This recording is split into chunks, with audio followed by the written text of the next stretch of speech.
Hello guys, welcome to my YouTube channel. Hey there. So, Nathan.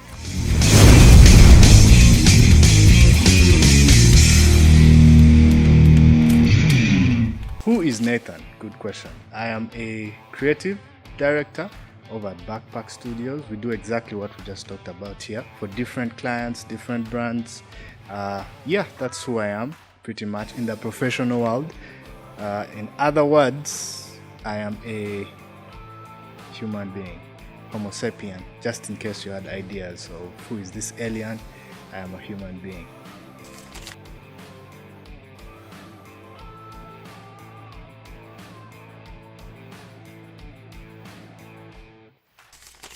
It's so dynamic, it's always changing, there's always something new to do. There's so much you can use, for example, different mediums. You can use digital, you can use traditional media, you can paint. It's very, very freeing because you do something that you feel like doing, so it's very expressive. It's an art form, basically.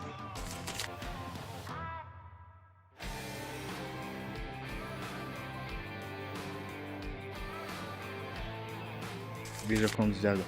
This is a client jargon that they keep saying that every designer has come across and they hate. Make it pop. Like it has, what do you mean pop? Pop is very, very abstract. It's very musical. It has nothing to do with art or design. But we always make it pop somehow.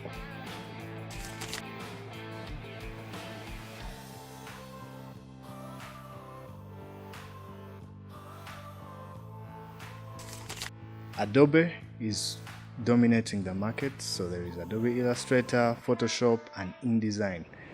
Photoshop is you play around with pictures, you compose it, you make someone's head bigger, you change the lighting. Illustrator, it's basically shapes, fonts, shapes, color, all that. InDesign is more for like publications, that is your magazines, your profiles. It's basically publication. Those are my top three, I would say. And cut.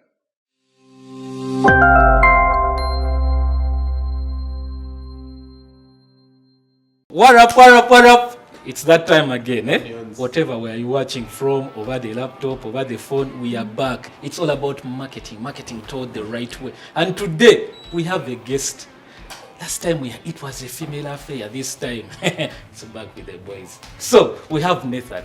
Nathan, he has these cool names. What? CD, what? These actors, eh? From the West. Sorry. But anyway, yeah, so we have Nathan, and this time we're looking at talking about visual communication for a brand, the importance, what it does for you. Why am I talking? Nathan, talk about yourself. Thank you. Good to be here, finally. Happy to have you. I've been looking forward to this one. We dragged him out. Eventually. We dragged him out of the hole. Yeah, so we are happy to have you. And please feel free, give us the depth, break it down for our listeners, our watchers. And if you're new here, subscribe. Chichicho.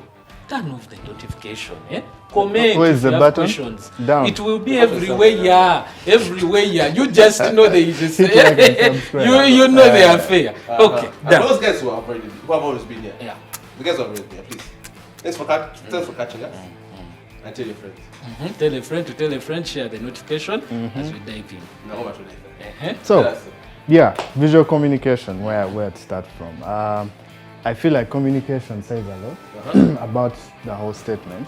So visual is like those elements you use, using the sense of sight to speak, basically.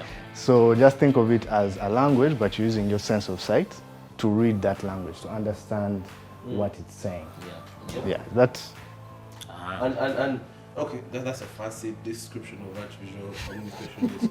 I won't even try to break it down for you guys figure it out. You'll explain. But how is it different from other forms of communication? Because we know the verbal, we know oral, which is verbal. We also know the written one. We know the drums on Sunday, coding, whatever those are. So how is visual different? Most communication uses your senses, right? Okay. This one is pretty much sense of sight. Everything else is what you hear, but this is what you see. How do I, like for example, if you see a letter, you can hear the sound of the letter. Yeah. Right? A letter on its own is just a symbol. But if you can hear the sound it's making while seeing it, I'm communicating to you. All right. Does that make sense? It makes sense. What you're saying is I can hear a picture. Yeah.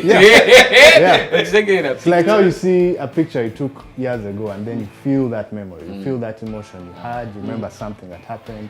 The picture is communicating to you. So it kind of through the visual you're able to invoke an emotion. Yes. Yeah. Okay. So that means with visual communication, even without the other forms, it should still be able It should to, still to bring deliver up the those, message. yeah. That's why it's important to pick a font. Yes, yes. I mean, also, I'm just remembering all the things where someone wants you to put your entire message in the artwork. Yes, Like, put the whole paragraph. put the services, all of them, Everything business. we do. Let us be guided. Guys want the whole thing. Want The the shabab, everything. the whole, Not their own proposal. the brochure on a fly. On the flyer. It has to be, you have to fit on WhatsApp. Big. And the, Just Have fit you, on WhatsApp. have you seen those? I want a 2-pager of our company profile. I think the company profile is like 200 pages. Yeah, Like yeah. how? How? How are you going to pull that Yeah. off? So that means that in visual, you kind of strip down to the cores. Yeah. Not everything has to be there. I should see what you want me to see. Or I should see what you're trying to say, just using visual elements, basically. Okay. Okay, so Yeah. I just want you to expand on that. Why should visual be part of any comms plan?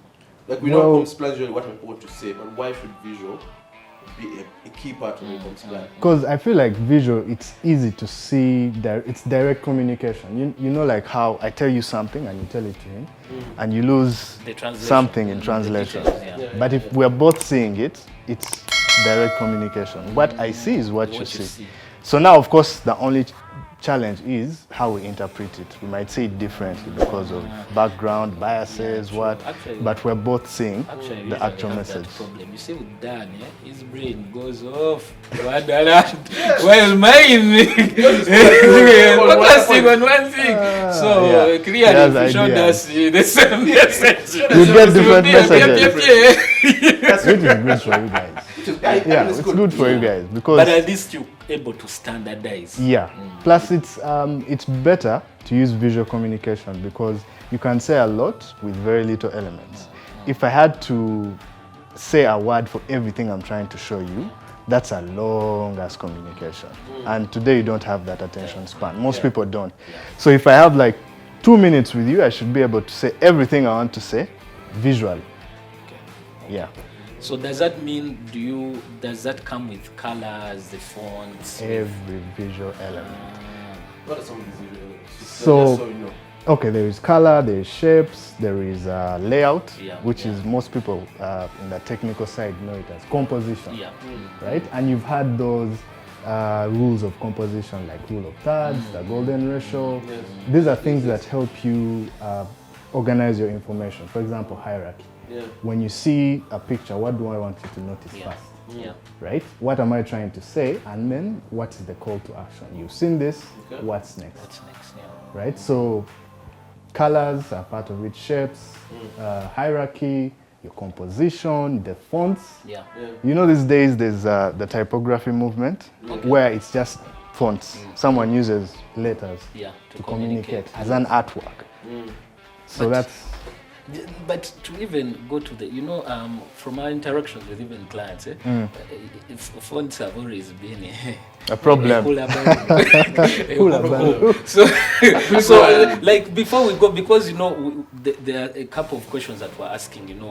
We talked about branding the last time. We talked about having different logos, one from NASA, one from another design, and all those things. And fonts seem to be very critical to it. Yeah. So at least how would I go about picking a font.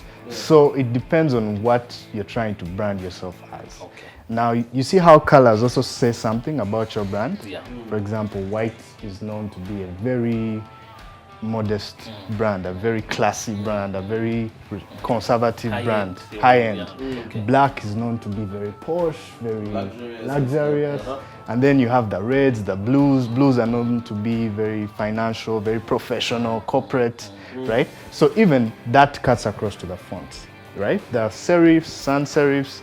I don't know how to use an example. You see those fonts that kind of have lines at the edges, at their edges, like small lines, right? So there is that, and then there is the serifs, which don't have anything. They're just very minimal, very straightforward. So that also speaks towards your brand, how you want to be seen, right? If you're to look at ads from back in the day, you'll see a lot of the same type of fonts. As opposed to today, we have fonts that are like graffiti, which is very cool. We have fonts that have like a glitch effect, fonts that are cut in half. So it depends on what brand you're trying to be. Are you a playful brand? Are you a very serious corporate brand? Which now makes so meaning if I'm to pick a font, it's important to know my archetype. Yep. Don't just take time to be Roman. We shall dive into archetypes. Are you a Google? Sometime, so that will break it down. But definitely. I get that. I think understanding that really makes sense. Besides just what you say. And to the clients, knowing your font name is very key. Because clients engage with so many creatives, right? Yes. You have a creative from, I don't know, someone you know, you have a creative from work, and then you just give them files and they just use their own fonts. From their own interpretation. Consistency has to be like a must. Okay. Consistency done. So with that, what would you say makes good visual comms? What would you say, okay, now this is good? And then at the same time, what would make bad? Okay.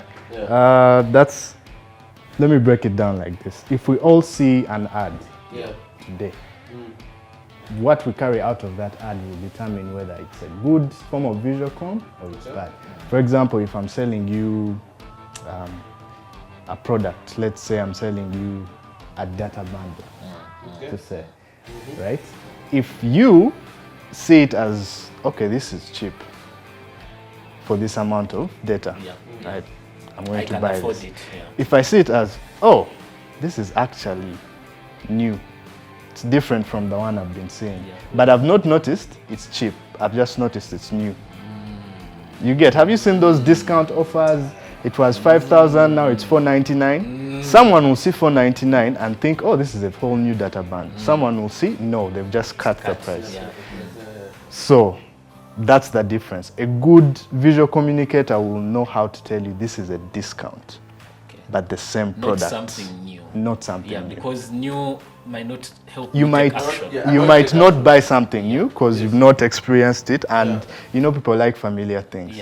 So if I'm able to tell you, no, this is the same product but discounted, that's good visual communication. So basically, if all of us can agree that this visual says this, yes, that's a good one. Yeah. And if there are questions, and I think that is very common. I think in tech, I think that's a good place. Yes, very common in tech. I think it's very common in UG basically, where a lot of ads, everyone has their own interpretation. Yes. Yeah, and there's also that excuse where like, no, but art is subject to interpretation. Now that's the thing. Art is meant to be consumed based on what it makes you feel. Design is function.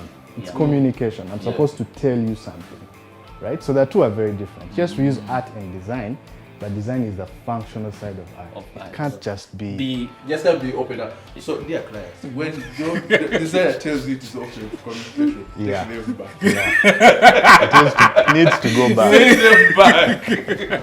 And you know, like, there are some times when that's intentional.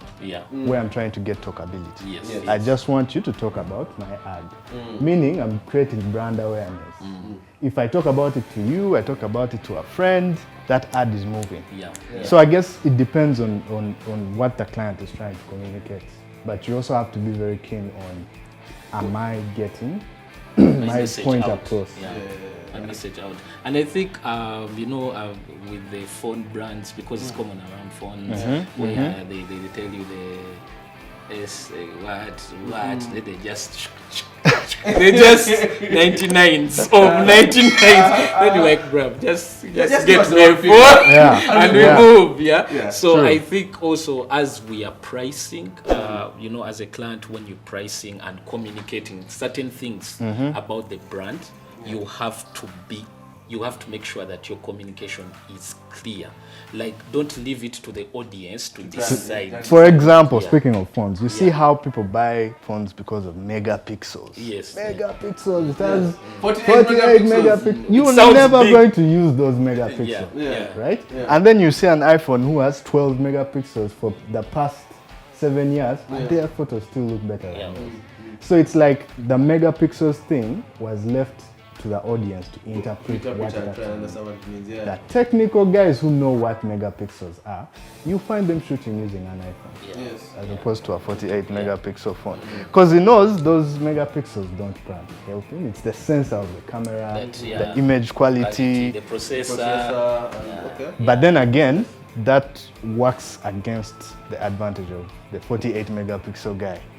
So he's going to shoot an Tell ad. everyone 48 megapixels is the Yeah. But still miss it. He will shoot an ad and tell you, I used my phone, it has 48 megapixels. You can zoom in and zoom in and zoom in. They like using When was the the last time you did You that? zoom into the moon. As though what they are that aliens that side. Yeah. Well, So- that makes a lot of sense. It Yeah. actually does. Yeah. So we have to always constantly know what we are trying to communicate. What are you trying and to what's tell the your audience? best way Yes. to actually do it. So that means not everything has to be there. Yes. Like sometimes it's like you. I'll give you an example. Don't give us Huh? go, eh? I'll give you an Let's go, example. yeah. You know how you have like different segments in target audience. Yeah. Affluent, the commuter, and then what they call them on 2R1C, which is the average day guy. It doesn't necessarily mean this guy is maybe illiterate or something. It's just the average day guy, like you and me. So if you're marketing to that guy, your product has to make sense to them. Yeah. So that's why you see those ads have a lot of information, they have a lot of usability of the product. You can use it for this, you can use it for that. But the affluent guy is all about lifestyle, convenience. How does it make me feel? Status, right? So you see his ad will only have one line. Order today. What? Break it So down, yeah. it definitely changes depending on who you're talking to. So, class. Clarity. Know your target I'm audience. sure the class will benefit from this video more than any other Yes, video. clarity. That Oh, that flyer would be good. for an event doesn't need to have the names, the location. You can do About one us. for the guests. You can tell do Josh is one speaking from for experience. the general event. Yeah, because you know they want a flyer, but they want They want the the whole brochure in the I'm flyer. using those flyers that have the company was founded in this year. Like why? then all the colors, like it's like a rainbow. It's giving. And you know, it's anyway. That's bad. That's bad. rainbow colors. You talked about, you hinted at how things were happened previously Yeah. and how they are now. I'm pretty sure there are trends that Yes. you noticed.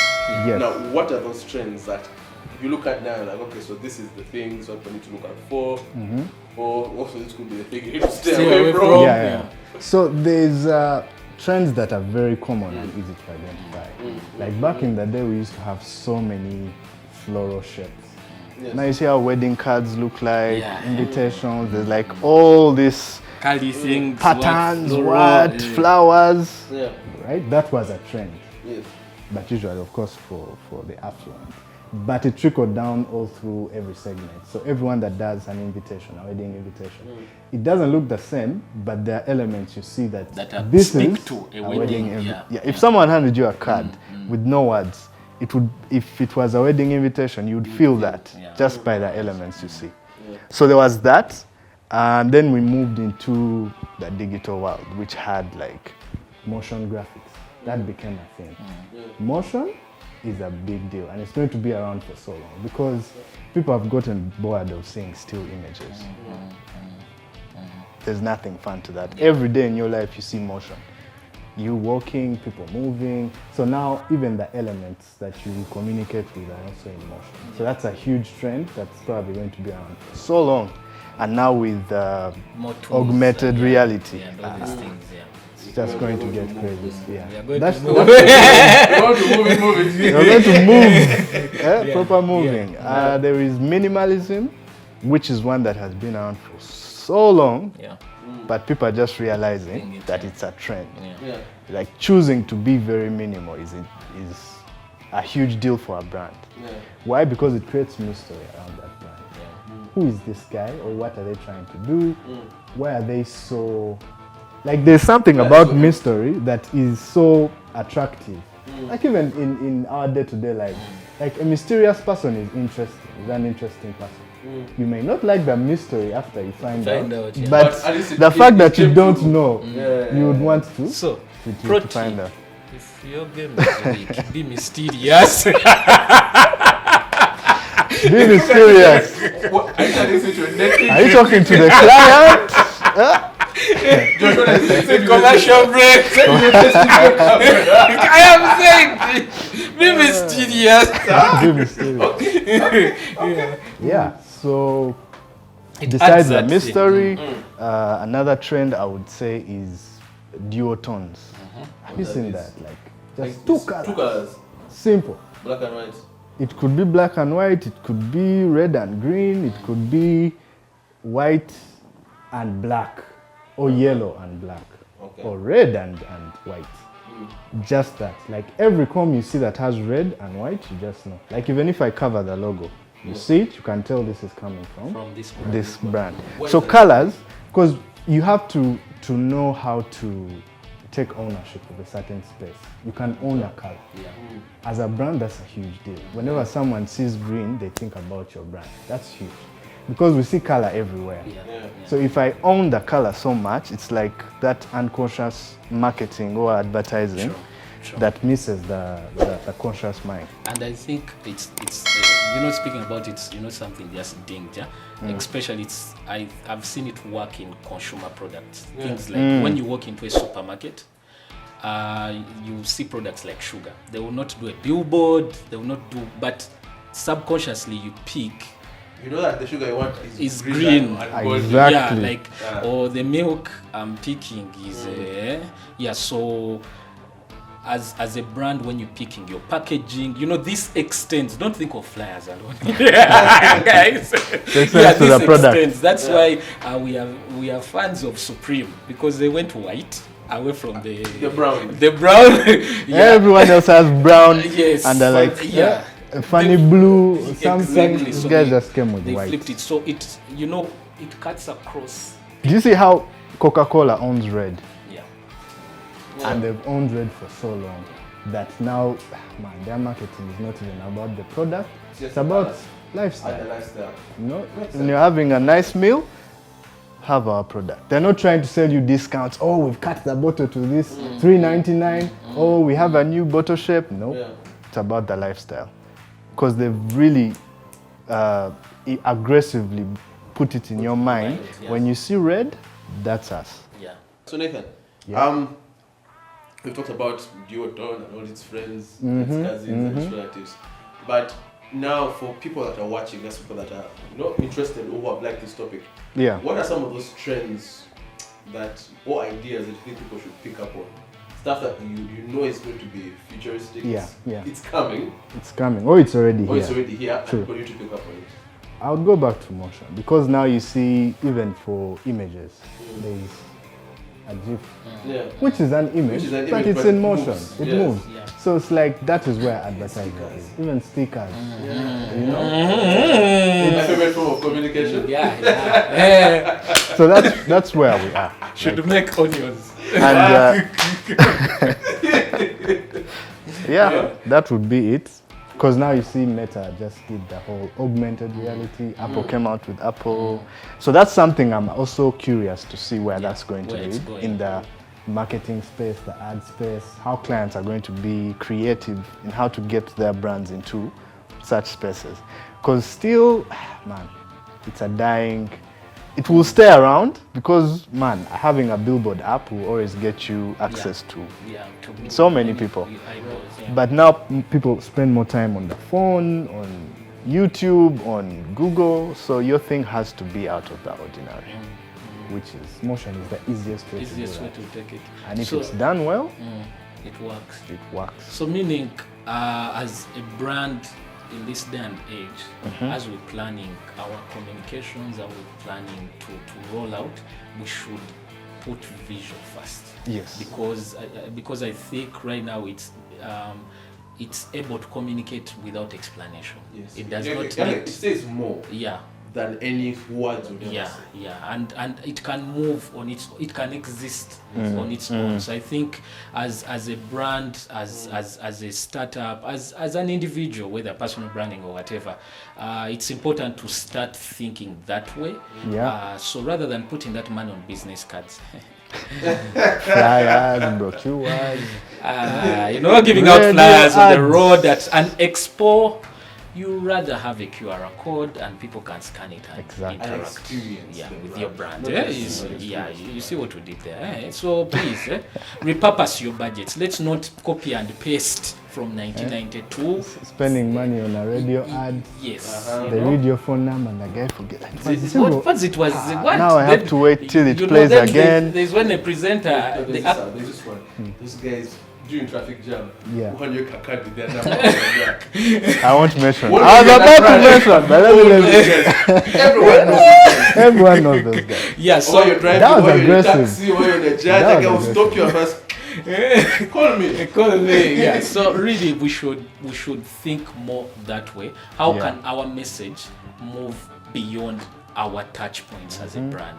It's shared on WhatsApp, status, on the socials, stories, all these things. Can your ad still maintain so that even me as a customer, if I am an ambassador on your behalf, let people not ask me where are you located or what do they do. I should not be explaining your things. That's why a lot of businesses miss out because you share and then people start asking you. What are these?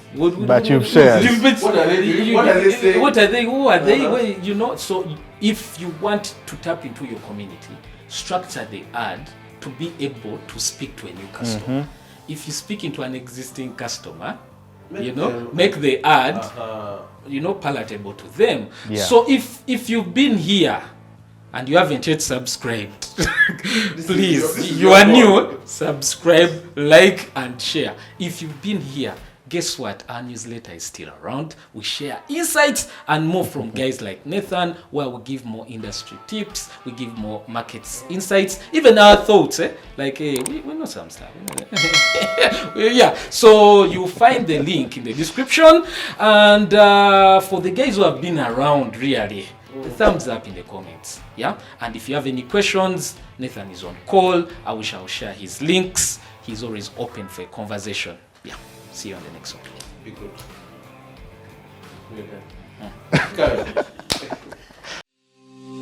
This is international. We're international. Don't come on, no one. You see our stats here, US, Europe. I tell you on your.